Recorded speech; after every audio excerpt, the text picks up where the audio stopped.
Circulation studies. Memorize these before the next board meeting. Told you that you could sleep late and just waltz in here afternoon. Excuse me, not that it's any of your business, but I've been up since dawn reviewing stories for Brava and making courtesy calls to our European distributors. Great, now you're working behind my back. Now that you've already taken over my mother's office here. But let's not forget who is the senior member in this partnership. You know something? You want to sit in your mother's chair, that's fine with me, all right? Because I can do more work in the stall in the men's room that's been done in this office before. This is not about who gets the bigger office, Jake. It's about reviving a publishing empire that's been battered by bad publicity. What you and Spencer this is about breathing life into an old and tired company, and that is what I am here to do. But you don't know the ropes. So unless you want to get laughed out of the next board meeting, I suggest that you leave all the executive decisions to me. I agreed to a 50-50 partnership. No, you don't get it. See, the point is you're the one who was supposed to prove his competence. I am ready when you are. Well, the circulation studies might seem a little complicated. You might have trouble deciphering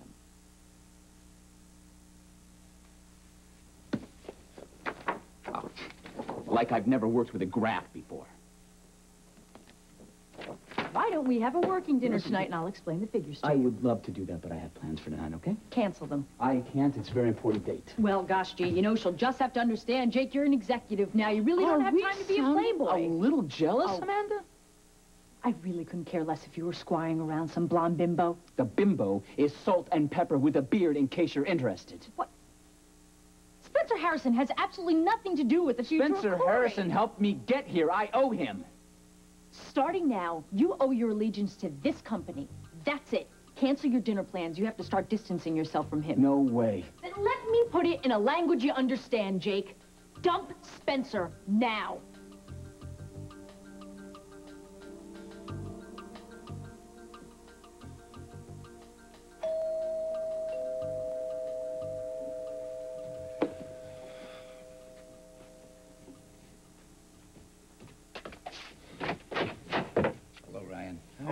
Spencer, what are you doing here? Well, I called your office. They said you were here. That should have been privileged information. Not when it's your father asking. I have something for you. I think you'll need these. What are these? Cigars smuggled in from Havana. They're the best, and you deserve the best. Please don't be upset.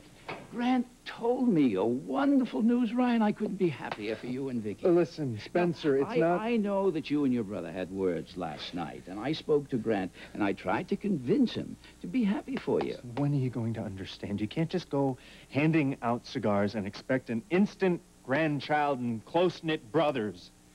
Way too late for that. Ryan, I won't give up on us being a family again, especially now with a baby on the way. Look, forget about the baby, okay? Just forget about it. I don't understand you, Ryan. You should be thrilled. You have Vicky. You're having a child. Surely you can find it in your heart to reach out to your brother. No, I don't think that's going to happen. Not right now. No, what if Grant made the first move? Don't turn your back on him, Ryan. Dad, it's not going to happen. Why are you being so negative? The battle for Vicky is over. You've won. No, look, Dad, forget about it, all right? Come on, you gotta go. Sorry, Spencer, but you're wrong. In this situation, there are no winners.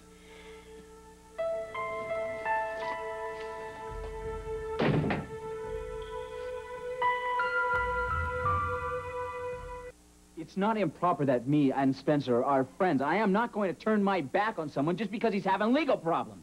You of all people should understand that. Didn't the Corys write the book on friendship and loyalty, Amanda? Oh, I guess it's true then. What? Word is on Wall Street that Spencer runs you, Jake, that you're just his puppet. And you're not really the co-CEO of Cory, you're a figurehead. Spencer's lapdog. That is bull. I am my own boss. Nobody gives me orders. Maybe you're just afraid to disassociate yourself from Spencer, go at it alone. You know, Amanda, I really think that you are definitely losing touch with reality. No, you are. The reality of the situation is I'm your partner now, not Spencer. Maybe you just can't handle that. I can handle it with my eyes closed and both of my hands tied behind my back. Maybe Spencer can handle it, but you mark my words. If Spencer tries to undermine my partnership with you, your little dream of taking over Cory could just bite the dust.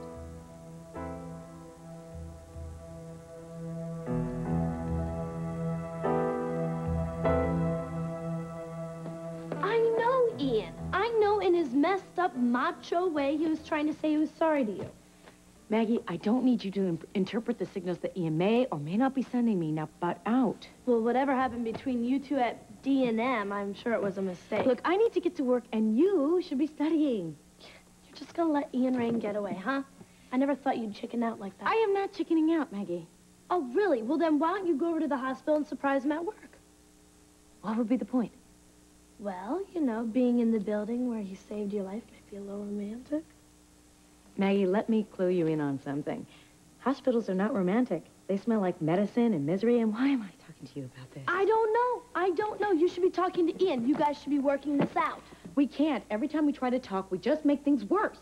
Well, you can't give up. You and Ian are fated to be hyphenated. It's not going to work unless you both get off your high horses and deal. Hello? Hi, Matt. Yeah, I know. Sure, I'll take care of it. Yeah, bye. What did Matt want? It seems KBAY weather predicts record cold temperatures tonight. Matt wants me to drive up to his cabin and shut off the water so the pipes don't freeze. That's funny, considering the fact that the last time you were at the cabin, you saved Ian's life. Yeah, well, this time I'm saving the pipes and Ian can fend for himself. I have to get my winter coat. I'm only doing this for your own good, Paulina.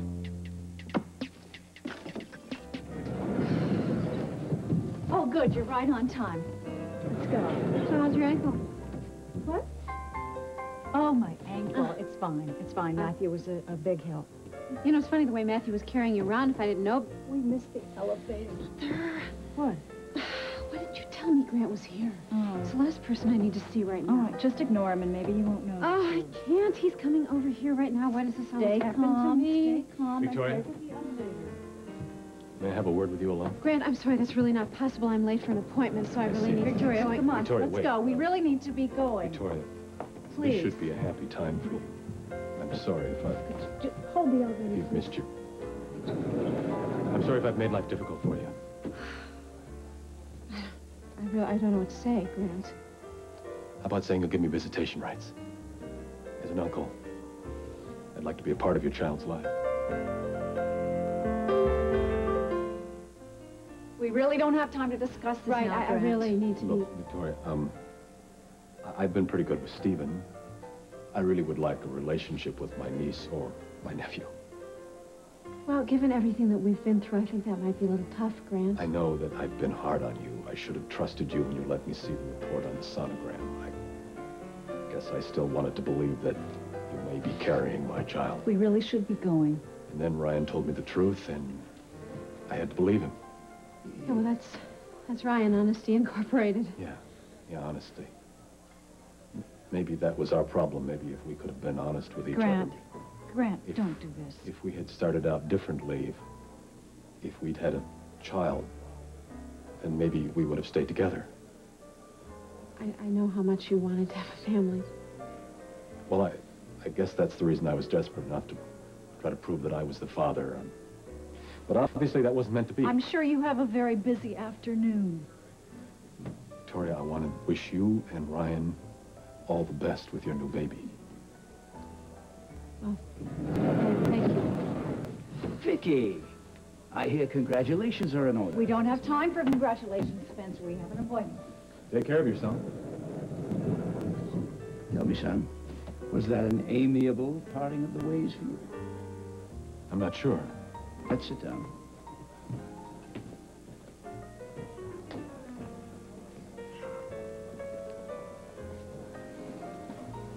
Now, how are you? Well, it hurts to see how happy she is, especially since she's carrying Ryan's child, but time to move on. I'm glad to hear you say that. It wasn't easy. I just told my soon-to-be ex-wife that I wished her the best. Perhaps you should do the same with Ryan. Oh, don't push it, Dad. I didn't come to pester you. I have a business meeting here later. But I've just seen Ryan, and I'm telling you, Grant, something isn't right. What do you mean? Well, Ryan should be the proud, expectant father. He should be happy. He's not. He's downright grim. Why do you suppose that is?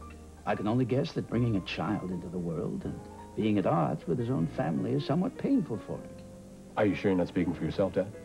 I know how much being a grandfather means to you. I'm afraid Ryan can't forgive me until he makes peace with you.